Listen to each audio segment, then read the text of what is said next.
दोस्तों, भारत और रूस ने मिलकर पूरी दुनिया को हिला दिया है। जी हाँ दोस्तों, आप सही सुन रहे हैं।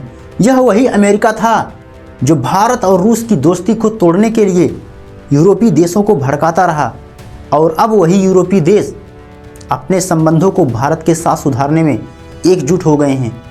और अब एक एक करके यूरोपीय देशों के राष्ट्राध्यक्ष भारत दौरे पर आ रहे हैं। दोस्तों, आगे हम आपको बताएंगे कि आने वाले 26 जनवरी को भारत और यूरोपीय देश मिलकर किस तरह एक बहुत बड़ी डील पर साइन करने जा रहे हैं, और साथ ही यह भी जानेंगे कि आने वाले 26 जनवरी को गणतंत्र दिवस परेड में भारत ने जिस यूरोपीय देश के राष्ट्राध्यक्ष को मुख्य अतिथि यानी कि चीफ गेस्ट के रूप में न्योता दिया है, इसे सुनकर अमेरिका के राष्ट्रपति डोनाल्ड ट्रंप काफ़ी चिढ़े हुए हैं।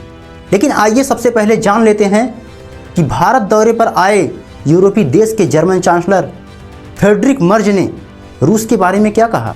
दोस्तों, जर्मनी के चांसलर ने कहा कि रूस हमारा सबसे बड़ा पड़ोसी देश है और सभी यूरोपीय देशों को रूस से दोस्ती करनी चाहिए। इसके अलावा सबसे बड़ी चौंकाने वाली बात यह है कि जर्मनी रूस को अपना सबसे बड़ा दुश्मन मानता आया है।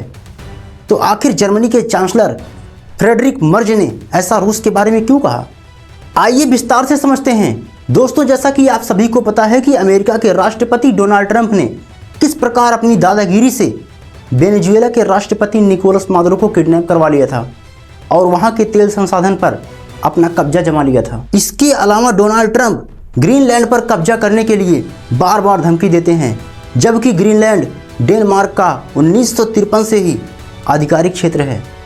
और दूसरा सबसे बड़ा कारण यह है कि अमेरिका के राष्ट्रपति Donald Trump Iran, Cuba, Colombia जैसे अनेक देशों में अपना हस्तक्षेप जमा चुके हैं, जिसके कारण यूरोपीय देशों खासकर नाटो देशों का विश्वास अमेरिका पर से उठ गया है।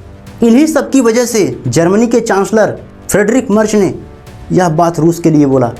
इसके अलावा फ्रांस और इटली समेत कई देश रूस से अपनी दुश्मनी खत्म करके अपने रिश्ते सुधारने की बात कर रहे हैं, और इन्हीं सब की वजह से जर्मनी के चांसलर फ्रेडरिक मर्ज ने यह बात बोली। इतना ही नहीं, ग्रीनलैंड को बचाने के लिए कई यूरोपीय देश खासकर जो अमेरिका के मित्र थे, अब वही ट्रंप से नाराज होकर ग्रीनलैंड को बचाने के लिए अपनी सेनाएं वहां पर भेज रहे हैं।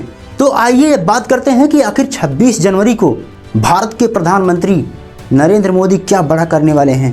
दोस्तों, 26 जनवरी के गणतंत्र परेड में मुख्य अतिथि यानी कि चीफ गेस्ट के रूप में यूरोपीय यूनियन के दो सबसे ताकतवर नेता भारत दौरे पर आ रहे हैं।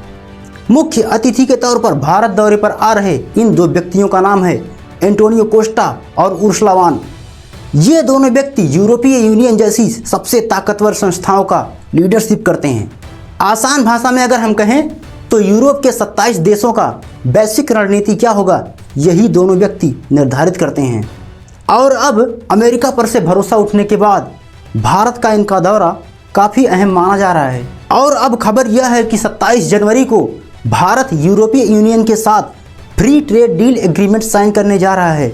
इसका मतलब यह है कि पूरा यूरोपीय देश भारत के साथ ट्रेड डील कर रहा है। लेकिन अमेरिका के राष्ट्रपति डोनाल्ड ट्रंप भारत के साथ ट्रेड डील नहीं कर पाए, क्योंकि डोनाल्ड ट्रंप पहले ही भारत की इकोनॉमी को डेड इकोनॉमी बोल चुके हैं। लेकिन अब वही भारत की इकोनॉमी यूरोपीय देशों का सहारा बन चुकी है। बहरहाल, अगर आप जानना चाहते हैं कि अमेरिका के राष्ट्रपति डोनाल्ड ट्रंप ने ईरान पर आक्रमण क्यों नहीं किया, तो इस वीडियो पर क्लिक करके देख सकते हैं। मिलते हैं अगली वीडियो में, तब तक के लिए जय हिंद, जय भारत।